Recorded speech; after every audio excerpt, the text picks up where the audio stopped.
vous avez compris, aujourd'hui, on va parler Ferrari. Et avec Diego Maradona. Alors, je ne suis pas un grand fan de foot, mais je connais cette histoire et puis j'ai un peu creusé parce qu'il y a des choses qui n'étaient pas si évidentes que ça. Donc, l'histoire commence. Diego vient de participer à la Coupe du Monde 86 et il va rejoindre l'équipe de Naples. Et il a un manager, et je ne me souviens jamais de son nom, ce garçon-là, Guillermo Coppola, qui raconte cette anecdote et qui mélange deux choses parce qu'en fait, vous comprendrez pourquoi. Diego a eu deux belles Ferrari de l'époque, une Testarossa noire et une F40 noire, mais qui était rouge au début, vous comprendrez pourquoi. Et donc Coppola raconte, refait un peu l'histoire, il raconte c'est comme le principe des anecdotes, c'est-à-dire qu'avec le temps, il enrichit, il arrange, mais elle est excellente. Donc Diego discute avec Coppola et lui dit « Je veux une Ferrari et je veux la dernière ». Donc on va se focaliser sur la F40. Je veux une F40 et je veux qu'elle soit noire. Et là, l'ami Coppola se dit, bon, c'est quand même un truc qui n'est pas facile à obtenir parce que l'époque, lui, il mélange, il dit qu'il y en a eu 40. En fait, au départ, il devait y en avoir 400 et puis finalement, il y en a eu 1300.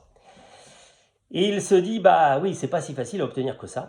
Et donc, il se débrouille en étant le manager de Maradona pour avoir un rendez-vous. Alors, j'adore dans la vidéo, il dit, Don Enzo Ferrari. Donc il arrive à voir Enzo Ferrari, il discute, etc. Et puis il dit, bah, Diego voudrait une F40. Alors là, notre ami Ferrari, qui aurait pu être Auvergnat, dit, ouais, non, mais il n'y en a plus, c'est pas possible, parce qu'il se dit, ça va être, on veut que ça soit gratos. Donc là, il y a Coppola qui dit, non, non, mais vous inquiétez pas, on n'est pas sur du gratos. On est prêt à payer le prix fort, il n'y a pas de problème. Mais il n'y a qu'une seule chose. Donc là, Ferrari dit, bon, pas de problème, il appelle son conseiller, il voit avec lui, pas de problème. Et bon, ça se déroule. Et puis sur le pas de la porte, vraiment, enfin en tout cas comme l'explique Coppola, il glisse au conseiller de Ferrari, il dit, par contre le petit détail, c'est que la F40, il faut qu'elle soit noire. Et dans la réalité, il n'y a pas eu de production de Ferrari autre que rouge. C'est comme ça. Le tonton Ferrari, il n'avait pas envie, c'était un peu sa dernière voiture, il ne la voyait pas déflorer par rapport à ça.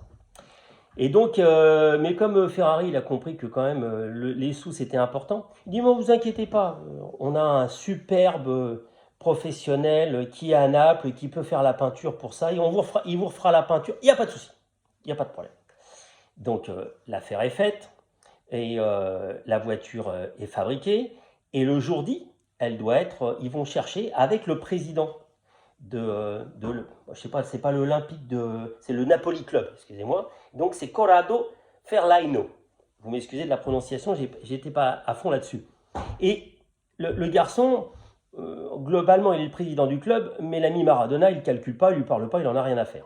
Donc, voilà, donc la fierté des clubs, enfin des présidents de club. Et le Coppola, qui est quand même une vieille ficelle, et un bon manager et un bon négociateur, dit, mais il a un éclair génie. Tu sais, ça serait bien pour que tu te fasses bien avec Maradona, que tu es un bon relationnel, il faudrait que tu lui offres la voiture. Et là, le Coppola, qui est quand même une très grosse il dit alors la voiture, il récalcule, il l'a payé 400 000. Il dit alors il y a 400 000, il y a 100 000 de peinture. Déjà à l'époque, ça détend quand même, voilà.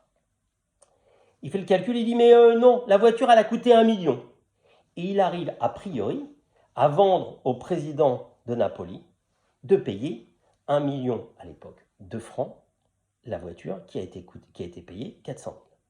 Et donc ils arrivent à l'aéroport, le président présente la Ferrari à Maradona, Maradona lui tombe dans les bras, le remercie, lui dit que c'est génial, c'est exceptionnel, tout le monde est content, surtout qu'avec le pognon des autres, c'est toujours génial.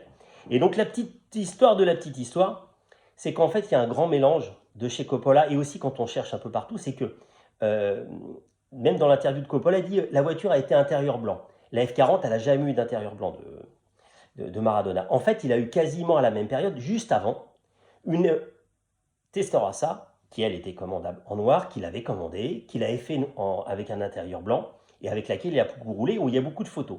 Et il y a aussi des photos de Maradona avec sa F40, qui est rouge, c'est-à-dire avant d'être peinte.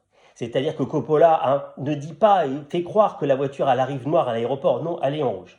Et puis la dernière petite anecdote rigolote de Maradona, c'est que par rapport à la F40, il prend la F40, il roule et il dit, mais je dis c'est comme si tu étais italien, mais tu es plutôt argentin. Il dit, mais je comprends pas. Il n'y a pas d'autoradio. Je ne vais pas pouvoir écouter la musique dedans, dans la voiture. Et donc, il faut lui expliquer que déjà, la F40, c'est quand même un peu un camion, c'est quand même fait une voiture de course, et que c'est tout déployé, et qu'en effet, il n'y a pas d'autoradio. Alors, la petite histoire ne dit pas s'il a fait installer un autoradio, mais globalement, voilà, il écoutait de la musique sirupeuse plutôt dans sa Testarossa.